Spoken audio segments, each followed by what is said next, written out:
Welcome to Joe Sports Channel. Ladies and gentlemen, to all the wonderful and fantastic sexy booty believers all out there, it is June 30th, 2024, 9:05 p.m. Eastern Time on this beautiful Sunday evening in London, Ontario, Canada. To all my colleagues, all my Canadians, happy Canada Day and go Jays go. Folks, you see the title, exclusive breakdown, the champs winning the cup with our very good friend, Rod Pedersen. So excited to have my wonderful colleague, I call him as well, Rod Pedersen. I have two colleagues. I have Johnny Big B Good, and I finally have for the first time in over 3 damn months, RP, known as Rod Beautiful Pedersen. Good evening, folks. How's she going? How you doing, champ? I'm doing well. How you guys doing? Can't complain, man. Good. Doing fantastic here. Doing fantastic. It looks like you got a little bit nicer weather than we do, but I think you had some rain there earlier. Yeah. Well, I always like to do these interviews outside, so what the heck, hey? Hey, you're in Florida. Why not? It's Sunshine State. I'd be outside too. Life is good. How you feeling, champ? How are you feeling? That's listen, let's not overstate it. I don't have anything to do with this. I do a little podcast that covers the Panthers and the Lightning, and it's been a hell of a ride, hell of a dream. It is nice, but I mean, I don't feel in any way, shape, or form part of this.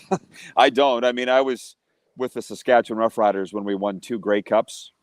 I was part of that. This kind of tagging along for what was a real magical ride in covering the Panthers. And there's a lot to unpack on your show here tonight with regards to their fan base and what the team's been through. I don't think anybody's stopped to they haven't even had the Stanley Cup for a week yet. Tomorrow will mark 1 week. I think they're still getting used to it. Absolutely. I'm ready to go. Are you ready, Rod? Yeah. You ready, Johnny? I'm ready. Let's go. It's a disgrace. Just got to put out there. You're wearing an Edmonton Oilers, and we got 2 guys that like the Panthers. You know what? My son, my 10-year-old son, is a huge Oilers fan. He was so heartbroken, but at the same time, I was kind of torn. But so I'm just wearing it for him to support our Canadian Oilers. Rod, what does this Stanley Cup win mean to the people of Florida who support the Panthers after years of falling short, especially last year, 2023, losing in 5, and in 1996, getting swept by the Colorado Avalanche? It means a lot. It depends on how you look at it. It depends who you ask. As far as hockey in South Florida goes, in 1996, there were 3,000 kids playing minor hockey in the state of Florida. 30 years later, there's 30,000 kids playing hockey. And I think that given the parade today, the Panthers being on these kids' televisions or on their phones, through this long Stanley Cup runs the last 2 years, and then finally winning it. I think it's really important to note there's going to be a lot of kids playing hockey in South Florida that probably didn't even know about it until the last 2 years. That's one. 2, I was really hoping that there's a chip on Panthers fans' shoulders and the Panthers themselves for a lot of reasons. I mean, from the second I got to Florida 3 years ago, all I heard was the chip on their shoulder about you're 6 fans and nobody goes to the games and it's a garbage franchise. And I thought winning the Stanley Cup would remove that.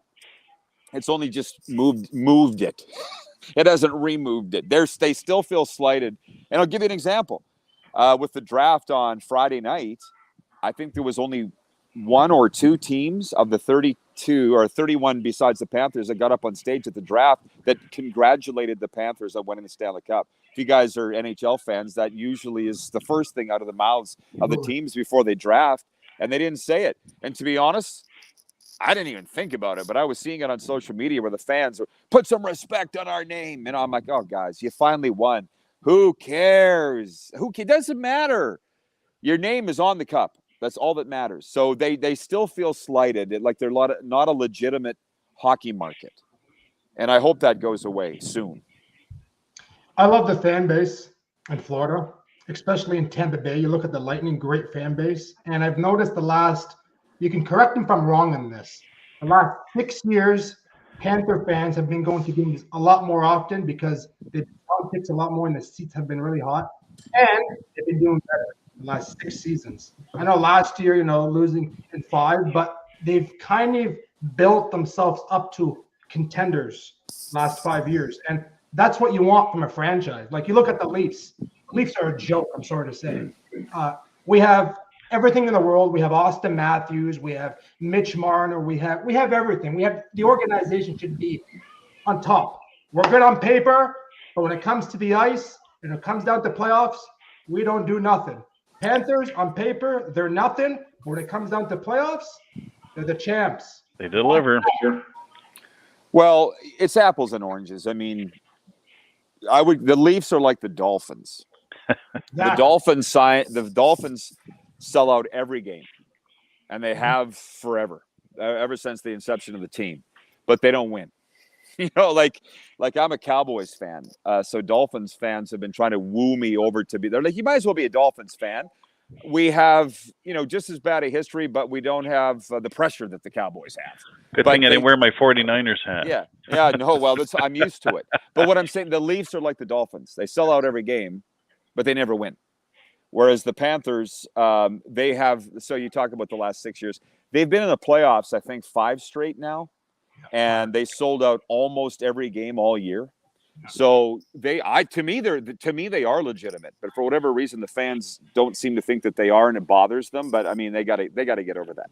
No, people think Florida, hockey, ice over there, it doesn't even snow. Like people don't think of that. And you know what? All my friends were going for Edmonton. My family, I was going for Florida. I want Paul Maurice. I like the Chuck. I like the team around them. I like a team like that. Anyways, Johnny. Go ahead. Yeah, and I was going to say huge respect to the Florida Panthers, and I like that you were saying they felt slighted during the draft, but I like them because the owner's Italian. Got to love that as well. So a lot of the great franchises are owned by Italians. Well, it's going to be interesting to see where the NHL goes from here, because Vincent Viola is the owner that you're talking about. He's a West Point guy, but he's a money guy. I mean, I don't understand that financial world, but he started a securities company in the early 80s. He's got more money than God. And it's like the other teams have already looked into what the Panthers are doing. I can tell you that. And what my friends within the Panthers told me was about 5-6 years ago, Viola sat down with his key people and said, what do we need to do? I'm tired of being laughed at. I'm tired of having an empty rink. I'm tired of losing money. What do we have to do here? And his key people, who I won't name who they are, but they're still with the team, they said, you need to spend. You need to spend on players. Because they weren't. So they went out and they got Bobrovsky for $10.5 million. They give Barkov $8 million a year. They acquired Matthew Tkachuk and immediately gave him $8 million a year. They're going to give Sam Reinhart $9 million a year. So it's pretty simple, guys. Well, for the Panthers, it was. The Leafs spend on players too and still don't win. But I just wonder if these Canadian markets will ever. Yeah, I don't know. I don't know if they'll ever win in Canada. That's a topic that we could get into or do it another day. But like my wife is dyed in the wool Oilers fan. She's basically been in hiding for a week, very upset that the Oilers lost.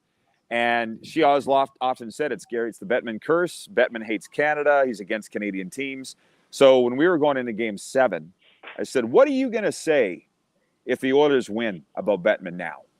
And she's like, I don't even want to talk about it. And in the end, Florida won. So, but you cannot tell me that Gary Bettman is against the Canadian teams. There's something about this Canadian teams. I think it might be just too much pressure. I'm not joking, guys. Like I hear it all the time. I hear it so much, I'm thinking there's something to this, why the Canadian teams can't win a Stanley Cup. Yeah, and there was a lot of talk about the Oilers' drought, and it had been 30 years, I think, since Wayne Gretzky or whenever the last time. It was a good one. The last time a Canadian team went to Montreal, but there's been teams that have gone to the Cup, like Vancouver and Montreal over the years, but yeah, nobody has won it.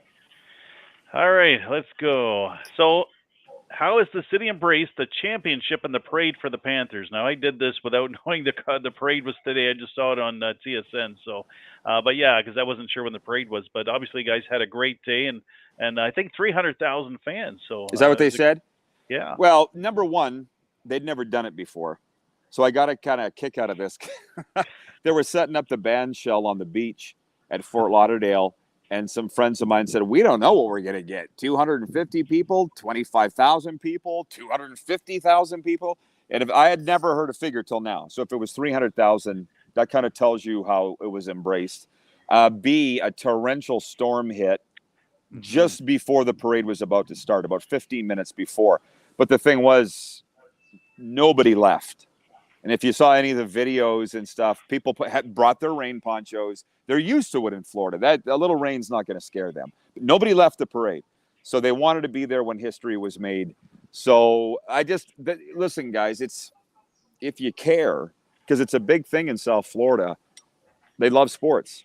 And the 1972 Dolphins are up here. They will never be touched by anybody in the NFL, let alone sports in general. As you know, they never lost a game all year. Regular season, playoffs, Super Bowl, that will not be touched. But my Panther friends say we think we're number 2 all time. Matthew Tkachuk is an icon now. And Paul Maurice is an icon. They're comparing him to Don Shula, the legendary Dolphins coach. And then the Heat won 3 championships. Dwayne Wade, Pat Riley, they're up there. But this is the conversations that are being had right now. And that's pretty cool because until now, the Panthers were never even in the discussion. And I think it's exciting you were mentioning that there's a lot more youngsters in hockey. Like, I didn't know that because we all think, oh, Florida's not really a hockey town. But to see that it's growing now, and maybe because of Tampa Bay and because of the Florida Panthers, that love for hockey, the passion that we have is looks like it's growing down there. So I think that's great news for us, is the sport.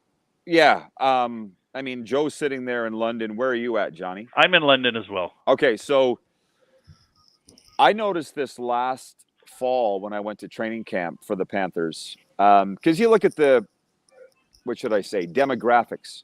Miami is 75% Latino. Okay, yes. And where I live, it's 40 miles north of Miami, Boca Raton. It's more Jewish community. But when I went to Panthers training camp, I'm looking around going, there's all shapes and sizes and ages and colors and creeds. In my mind, this voice went, hockey's for everybody. So it's not here in South Florida, hockey's for everybody. It's opened the door because they're cool right now. They're cool. And they weren't cool. They were predominantly, I'll just say it, like a white person's sport. 91% of the players are white. So, but that's not, winning this championship's brought everybody together. It was a Caucasian sport. That's what it was at one point. Yeah. Right now it's just a lot of Indians, a lot of Muslims, a lot of Catholics, Jewish. They're all watching now. Now you have Indian reporters on Sportsnet. Well, exactly. So it's not just that's NHL wide, but in South Florida it was still a predominantly Caucasian people's sport. I mean, it's hilarious. I was sitting at a game one time this year. Evan Rodriguez signed with the Panthers. This was his first year. And somebody said, he's from South Florida. I said, no, he's not. No, he's Rodriguez. He's from South Florida. And I'm like, let's look it up. No, he's from Etobicoke, Ontario. But they're so quick, but there's more Floridians than ever in the NHL. The Hughes boys are all from Orlando. Shane Gostisbehere is from South Florida. There's going to be more and more. And so if you ask me, what does this Stanley Cup mean for the people, it's going to be more people playing hockey and more from the area in the NHL. I think that's great for the sport. That's good to hear because, again, like you said, you don't think of Florida as a hockey town, but it's like I still remember back when they first started the troubles they had trying to get ice and the arena and the refrigeration units in both Tampa and Florida. So again, to look where they've come over the 30 years and here they are Stanley Cup champions. It's been a great journey for them. Yeah, there was a lot of that coming out today. Not so much from the Panthers. Like, this is only from the players. Like, Paul Maurice, this was his second season. It was Tkachuk's second season. But what you don't see, what the fans don't see, is a lot of people that have been with that organization for 30 years. And some of them are the broadcasters. They've been with the team 29, 30 years. And I just think what that would be like to wait that long. Because in the CFL with me, we didn't win a Grey Cup until my 9th season with the Saskatchewan Roughriders, and that felt like an eternity to the point where I'm like, we're never going to get it. And that's a 9-team league. So to wait 30 years, you can kind of get the sense of the emotion that went with today and this run. It's funny you said that because the other day I like to post a lot on my Instagram and Facebook, and my wife is back home, and she said, "What are these guys skating on the ice? This is really cool. I want to try it one day." I said, "Once you come to Canada, we'll put some skates on. I'll teach you. We can shoot some pucks because over there all I know is football, right? Football, let her have tennis and all this." I said, "I like this game." I said, "It's called hockey, honey. Hockey. We'll get you into hockey once you're in Canada." What changed in the team mentality and play style after coming down, blowing a 3-0 lead in the Stanley Cup final? Well, from the guys I talked to, they were never, oddly enough, they weren't worried. Like if I was in that position as a Panthers player, I wouldn't have been able to sleep the night before Game 7 because they were sitting on a powder keg, a stick of dynamite, that if we don't win, we're going to go down as the biggest chokers in NHL history. That would worry me to the point that I couldn't play. I couldn't perform. But they didn't. That's what players do. And I don't know what the speech was from Paul Maurice, but if you watch the game, they went back to what they played all year and what led them to a 110-point season. They were physical. That was a defensive game. It ended up 2-1. They just played Florida Panthers hockey that got them to where they were. So the nerves weren't a part of it at all. It sure didn't look like it. No. Yeah, I think they got away from that a little bit in maybe the other games the Oilers won. But that's why I said I noticed Game 7. I could see they're going to win. They're playing that physical style brand. They're locking down on defense. They didn't allow McDavid and Draisaitl to run loose. So they played solid defense, and Bobrovsky was on his game as well.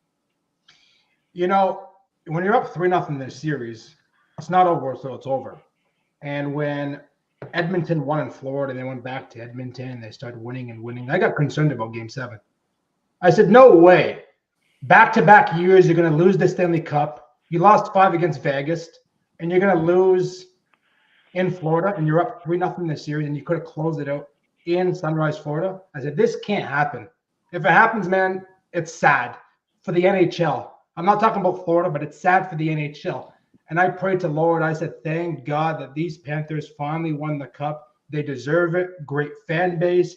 I don't care about right now a Canadian team winning it. I care about Paul Maurice and the Florida Panthers to win it after last year, 5 against Vegas. So, yeah. I don't know Rob? I don't know if God was cheering against the Oilers or not. I'd like to think he was impartial, but like I say, a lot of fans jumped off the bandwagon too.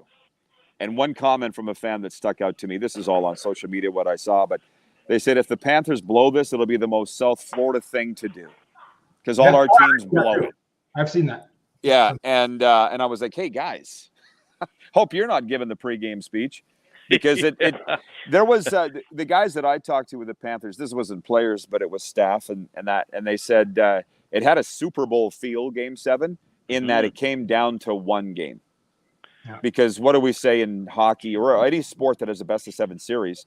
Basketball and baseball has it too. The best team will win over 7 games. That one came down to one game, right? So a break here, a bad call there, a little luck, and everything seemed to go their way. And it was all, the viewership was up. It was all Survey Bobrovsky, I'm sorry to say. It was all Survey. He saved their butt. Like he was good. I guess something else, Coming from he was in Columbus for so many years, coming to Florida, 35 years old, close to his career ending, and then guy wins the Stanley Cup. This is what the Flyers said. Yeah. Right. I got a little clip, actually. You were talking about the Paul Maurice video. It might be this, it might not, but this is one of the best clips I've seen watching. Okay, alongside Paul Maurice. Paul, you said you needed to win one, and you've got one now. So what's it feel like? It's just brilliant, right? It's I've never hugged so many sweaty men in my entire life. I'm not sure I'm going to do it again, but I'm going to do it tonight. So, you know what? It's not what I thought it would be. It's so much better, but it's the hugs, man. I saw Sam Bennett smile today. First time in 2 years. It's brilliant. It's for my mom and dad in Sault Ste. Marie, Ontario. My brothers, Mike and Shane, in Sault Ste. Marie and Waterloo. The whole Langlois clan in LaSalle, Ontario. All of the people that suffered through 30 years of me losing, making excuses. Mom and Dad especially. Hey, Dad, your name's going up with your heroes. Belleville, Richard, Hal, Lindsay, Maurice. Last one for you. After your time in Winnipeg, you were prepared for a career in fishing, but I wonder if there is a better catch than Lord Stanley. Well, I was just lucky. You know what? It was. So if I could have one thing more, it'd be for the Winnipeg Jets to win the next Stanley Cup. Paul, congratulations. Thanks, Scott. For the Winnipeg Jets to win the Stanley Cup. They got some work to do. I'm sorry to say that's a classic coach. Yeah, I was happy for him, and again, I forgot to say Canadian, and again, a lot of Canadian players on the Panthers. So for all the hockey fans in Canada here, so we're excited for them as well. With especially for Paul, that was a touching moment. Well, I think I was like millions of Canadian hockey fans watching that interview, going, "Did he just say that?" Yeah. And then, like later on in the week, I had people writing into my show going, I thought he was trolling the Jets when he said that. But I think you could kind of tell by the look in his eyes and the emotion in his voice, he was serious. And to be honest, just last night, I was talking to some people connected to the Jets who the quote was that Paul left them holding the bag, leaving in December of 2021 in the middle of the season, just walking away and saying that what I'm doing isn't working. And, we're not going to sit here and have a Winnipeg Jets broadcast, but I'd like to think that they're looking at themselves saying, what are we doing wrong? Because Paul pointed the finger at himself and said, I'm the problem. I'm going to step out. And then he goes on to win a Stanley Cup with his next team. So, yeah, there's a lot to unpack in that. Absolutely, yeah. How did Paul Maurice's coaching experience leadership impact the team during the Stanley Cup final under pressure? Well, I don't know. I wasn't in the room, but he gets very philosophical. I mean, I've sat in his news conferences, and he's a sharp guy. But there's one thing that you guys, there's kind of a theme here. How did the Panthers do it here tonight? And I showed up a year in Florida before Paul Maurice did. And the second I was around that team, I could tell they had an unbelievable culture. And it starts with Vincent Viola. I could see that. I heard that from everybody. So when Paul showed up, he said last year's Stanley Cup run, he goes, I just didn't change anything.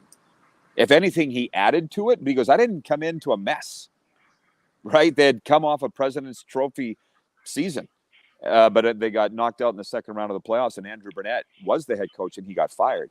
So Paul added to it, but I think he added a little maturity. That was Andrew Burnett's first job. Paul's been in the NHL since he was 26 years of age, right? He's coached the fourth most games in NHL history. So, what, to answer your question, Joe, he added experience. I mean, you have to understand something, whether it's in media, life, sports, or you're on a tour in Mexico. How much better is it to have a guide that's been there giving you the tour versus trying to figure it out on your own? Saves a hell of a lot of time, doesn't it? Sure does. When you're listening to somebody that knows the way. So that would be Paul knew the way. Yeah. I know you're going to say something, Johnny. Well, Paul. Again, I think that confidence. I think that's where Rob was going. That you felt the presence, that confidence. I mean, he's been there before. I'm not sure what Andrew Burnett's record was or how long he'd been in there, but I just think with Paul, he kind of brought them all together. He united them with what they already had in place. And even Paul himself said, "I didn't do a whole lot. Like I was just here to bring what they already had, bring it all together, and get them over that hump." Well, and maturity. Like that was Andrew Burnett's first head coaching job. He was an assistant. He was an assistant coach to Joel Quenneville, who was forced to step down because of the Chicago Blackhawks scandal 10 years before that. But just to give you an idea, there was a report, and I don't even know if it's true, but in the playoffs with Brunette against Tampa Bay, a bunch of the Panthers players were seen in a bar out after hours the night before a game in Tampa on Brunette's watch. And it's kind of a story that doesn't really get brought up since, but that's not something they would do under Paul Maurice's watch. You know what I'm saying? So he brought some maturity. That's nobody's talking about that. And I'm also I don't know that's the reason, but I'm like, this all happened. So I'm just looking at it from the outside going, these aren't coincidences, right? They grew up under Paul Maurice. Yeah, maturity and respect. I think obviously they had a lot of respect. Not that I'll say that they didn't respect Andrew, but again, the maturity and the respect for Paul. That's again, these after hours or things weren't happening under his watch. So I have a question for both of you, actually. It just came to my mind. Not even a question that I wrote down. Who is the face of the Florida Panthers? Because I believe it's Matthew Tkachuk. definitely a great pick for him. Like they stole away from Calgary, but that was a great pick. Well, I've examined this. Up until the last week, there were probably two faces of the Florida Panthers in South Florida. Roberto Luongo. He's the franchise leader in wins for goalies, and he's also works in the front office. And then the other is Bill Lindsay, who's a very close friend of mine, and he's the radio color guy. And he scored the first series clinching goal back in 1996 to send the Panthers to the Stanley Cup. Now, I would quote Alexander Barkov. It was way back in round one. Somebody brought up who was scoring the goals in the game, and Barkov goes, "We don't care who scores the goals on this team. We don't care. Just as long as the goals get scored." And I would name, I'll be honest with you, because we're going to look back at this moment forever. The faces of the Florida Panthers are Tkachuk, Alexander Barkov, Sergei Bobrovsky, Paul Maurice. You know, you can count them on one hand, but you can't count more than that. These guys are, because they won the championship. That's what we get remembered for. Yeah, and I was just going to add too. I know when I listened to the players themselves talk, they looked to Barkov. They said Barkov, even because Tkachuk's the guy or this is the guy, but they would say no. Barkov is a smart player, and he's so again very humble. Not flashy, but again, when he had his moments, he put the puck in the net. But he seemed to bring the guys together, which a captain is supposed to do. So I almost think of he's kind of a silent leader, but he managed to be that guy for them when they needed it. Yeah, he's not flashy at all. He's unbelievably skilled. He was the Selke Trophy winner this year for top defensive forward.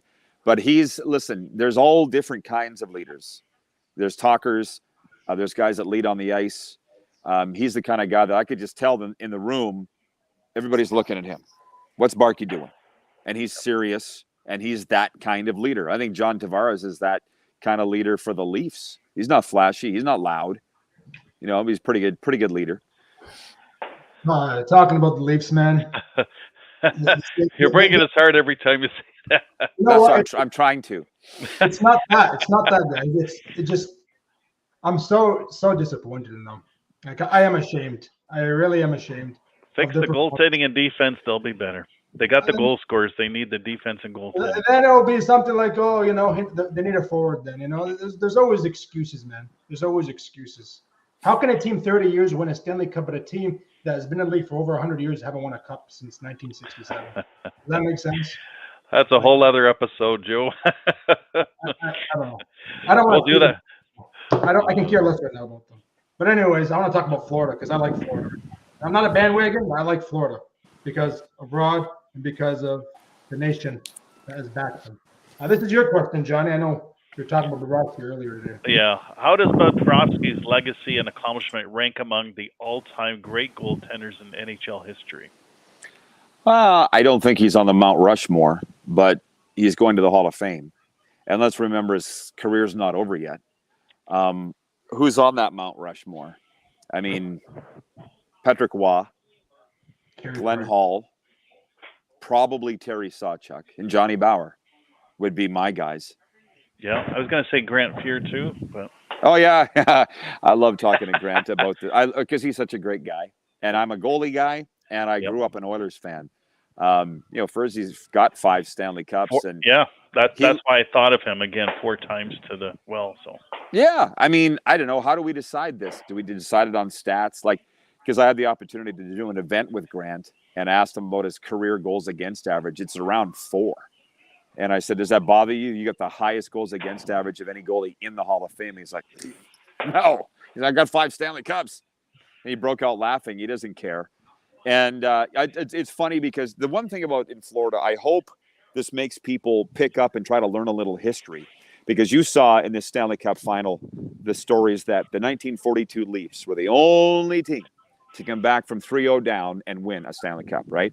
Well, the 1940 they beat the Red Wings, and the 1945 Leafs were also the only team to go up 3-0, lose the next 3, and win Game 7. So I'm talking about that on my Cats and Bolts podcast that I do.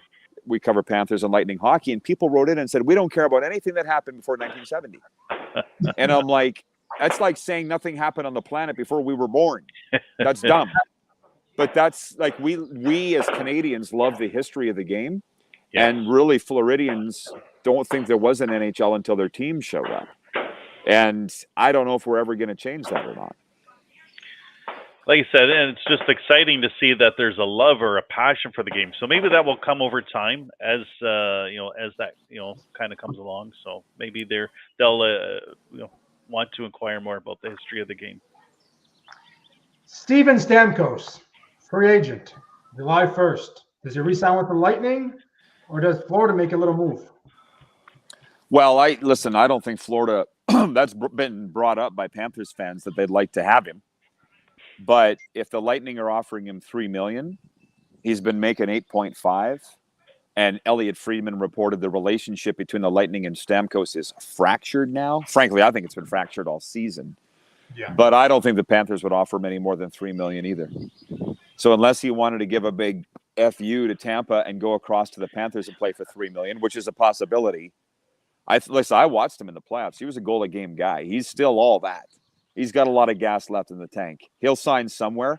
But I think what some people know and a lot haven't noticed is that there's a new general manager there by the name of Julien Brisebois. And he has systematically gone about blowing out anybody that was there before him from the Yzerman regime. So Stamkos is not Brisebois' guy. So I think guys, what this is the latest example of a franchise icon having a bitter ending and playing somewhere else to end his career. Patrick Kane, Mike Modano. It's a really long list of guys. Maybe he goes to Detroit. Yeah, I have, or Toronto. I don't think they got the money, but that's where he's from. No. So this offer to him was pretty insulting. And I don't know how the captain of your team could come back at that kind of a pay cut. Yeah. If he can take $3-4 million and have a chance to go back to the Stanley Cup with a good team. They're not going back to this. Well, with another team, yeah, but the Lightning are on the way down. They are on the way down. Florida. I'm talking about if he goes to Florida, he has a good chance of going to the Stanley Cup. Yep. I mean. Yeah, there's no state income tax, which comes up a lot. Well, they just moved Sergachev from the Lightning, I think. So that should clear up some cap space. They did, but they acquired Jake Gensel today, his rights from Carolina. I know that was talking about him. Oh, I didn't realize that. Yeah, wow. So things are moving fast.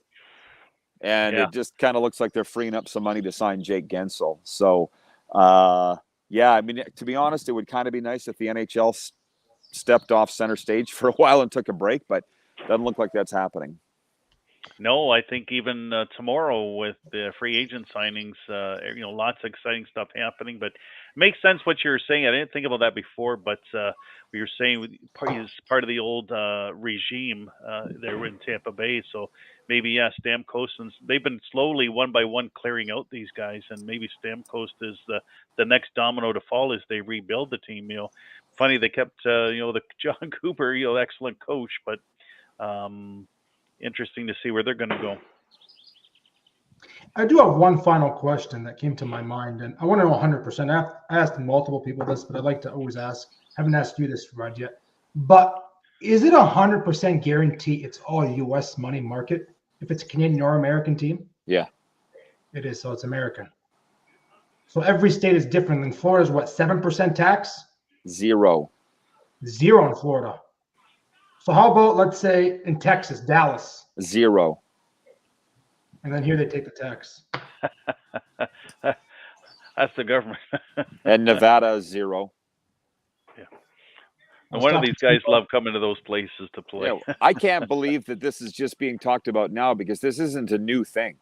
No, and it's like, if that was the case, then the Dolphins, the Cowboys, and the Vegas Raiders should have the best teams in their leagues, or the MLB teams. It's not always about that.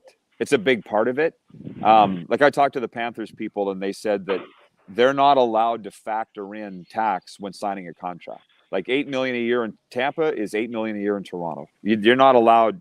That the Players Association doesn't want them taking into account the tax situation. Like a guy today asked me about going back to Quebec City with the next franchise. And I said, from what I understand, it's never going to happen because the income tax is like 52 to 56% for guys in that bracket. Yeah, they're even higher. Yeah, they're higher than most of the other provinces in Canada. Right. So let me think. I'm no mathematician, but I know where I would go or not go. Maybe that's why Montreal thinks. I was talking to my good friend Greg Zahn because he was in Toronto. You've interviewed Greg a couple of times. I've had him. Close friend of mine, yeah. Yeah, he's a great guy, and he was telling me too the tax in Toronto is absolutely ridiculous. You go to California, it's none. You haven't had no. California is like 52%. Trust me, because Ryan Getzlaff is a good friend of mine, and his brother Chris played in the CFL a long time, and he's a financial advisor. And he said everybody looks at the I think it's like 60% in California. So he's like, Ryan makes made 10 million a year. His take home was 4. Oh man. So it's not like he was looking for his next meal or anything, but that's a lot of money to blow out the door. No wonder the Ducks are struggling right now. Yeah. Oh boy. They got to switch gears. Rod, it's always a pleasure. And I look forward to have many more with you episodes. I do have something to ask you. Those shirts, the Rod Pedersen shirts, the colorful ones. I want to order one, but where do I go to your website? Do you still have them up?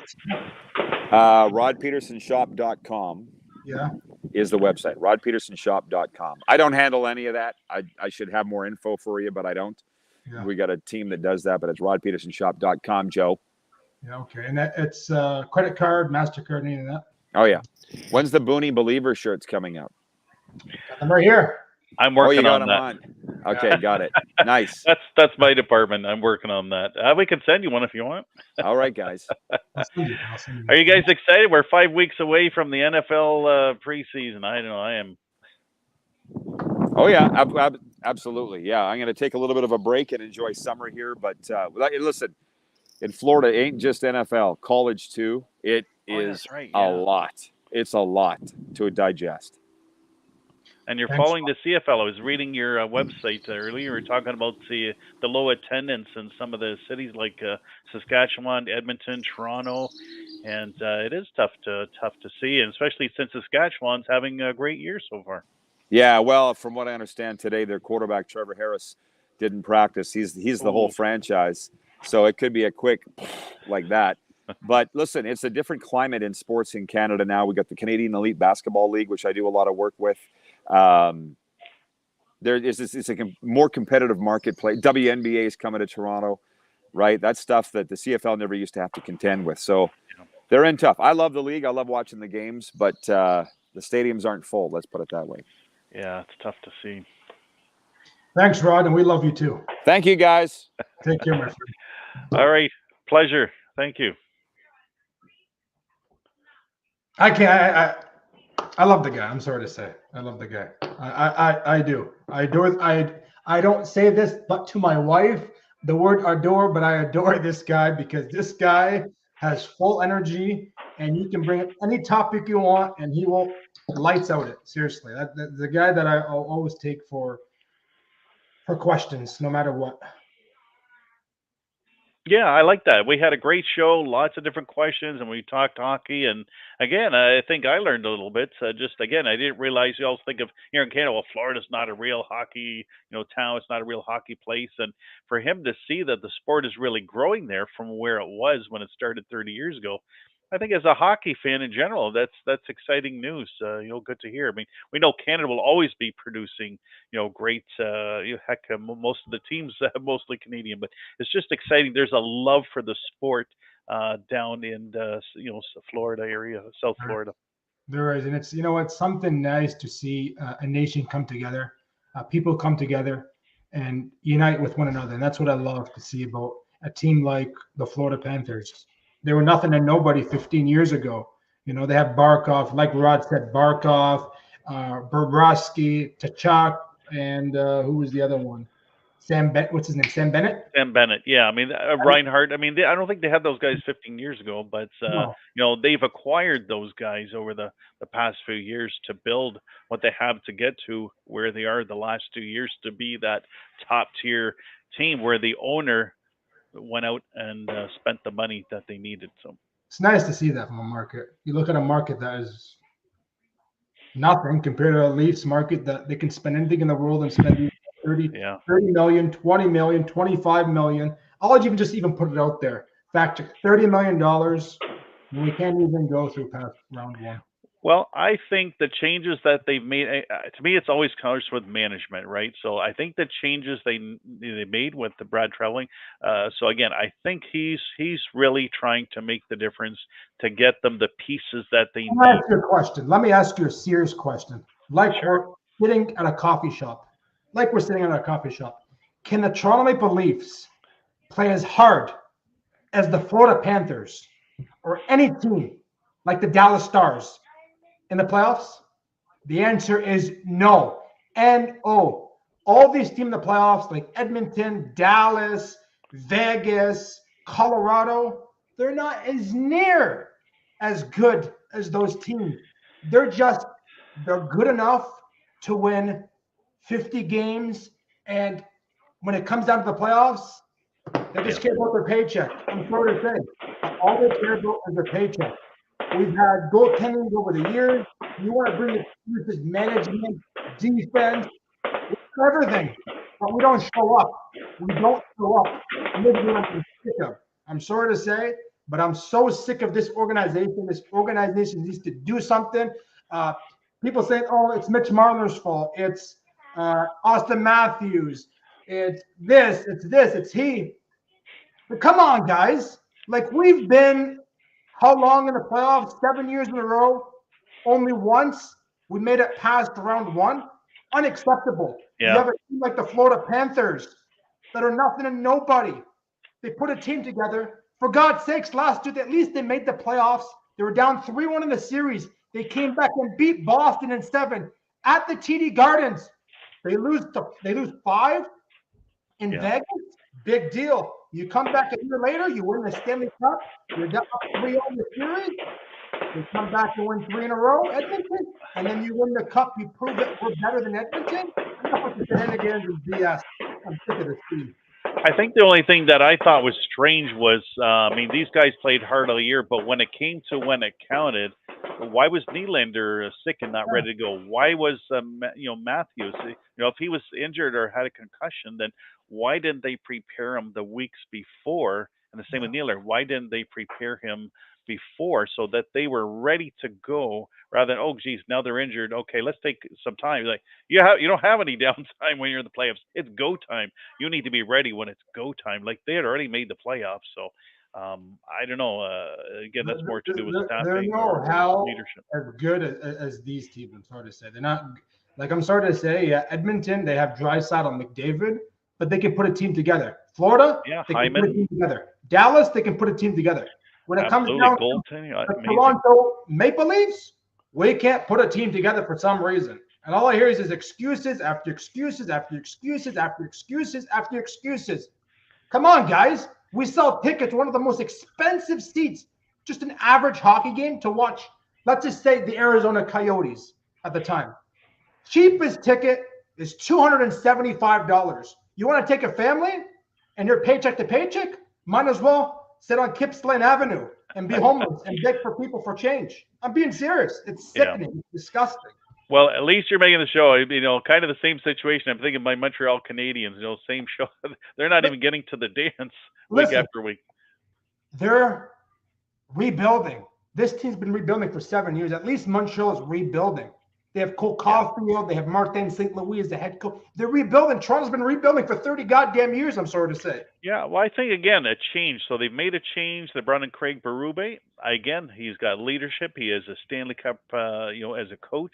So I think that's been different. They made a change in the office upstairs. Yeah. So, again, I think they're working to get the pieces. So I think you're going to see a different team with the Toronto Maple Leafs coming into this new year. I think there's a... it's hard to believe, man, but I hope... I'm trying to give you some hope, man. I'm trying to give you some hope. There is hope. You know, I know it's tough. They've had a tough, but again, look at Florida. Florida for years Hey, struggled. They couldn't get over that hump, and then what did the owner went out? They spent the money. They did what they had to get over that hump. So I feel like Toronto's right there too. It's like they're right there. They can't get over that hump. So again, a few key changes. You bring in a Matthew Tkachuk and a Bobrovsky and Barkov. They can get over that hump. the only hope is they'll do well in the regular season. When it comes down to playoffs, they'll crap the bed, like John Laurinaitis would say. I know. Well, and that's why I'm always they're when they start the season, October, November, they're excited. The Leafs are winning. The Leafs are winning. They're excited. I said, that's great. But again, let's see get out of the gate good. But again, you've got to deliver the second half of the season, February, March, and then April when it counts. So. Yeah, but I know we've been delivering the last little while at Hamlock Pure Wrestling. That's been really fun for both of us. Excited? So yeah, our next event is Saturday, June the 27th, and June. Am I saying June? We're in June now.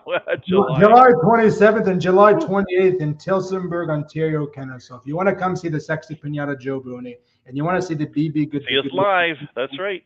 Come see us live. King Goose, brother King Goose will be there attending. He'll be broadcasting with us for the first time too. We're going to bring King Goose with us. And I want to thank Sean Bates once again for this great opportunity.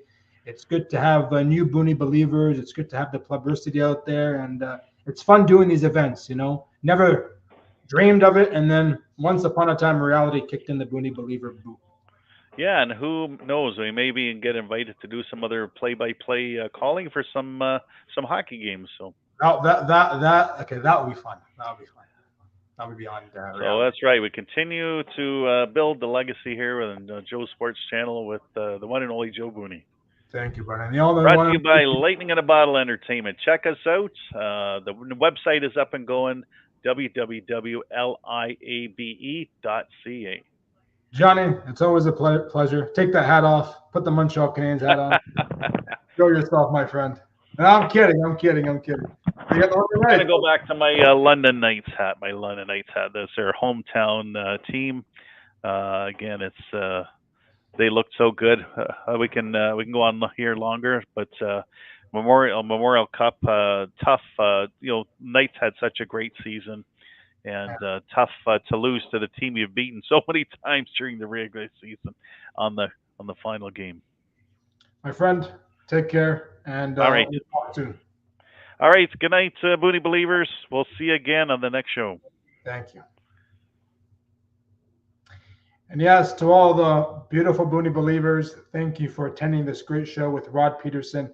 Again, it is June 30th, 2024. Man, this summer is really going fast. The time I think, the older I get, man, time is clicking. And I'm only 24 years old, man, but was it just COVID season just 4 years ago? And it felt like yesterday. Time is really booming quickly. And we got to boom together, and we got to be stronger, and we got to get the Joe Sports Channel name out there, and we got to get the Be Good name out there, and we got to have more shows like this with Rod Pedersen and with everybody. But we'll see you guys very soon. Remember, July 27th and 28th, we're going to be at the German Club in London, Ontario, Canada, and the 28th in Tillsonburg, Ontario, Canada. Take care, guys. Thanks.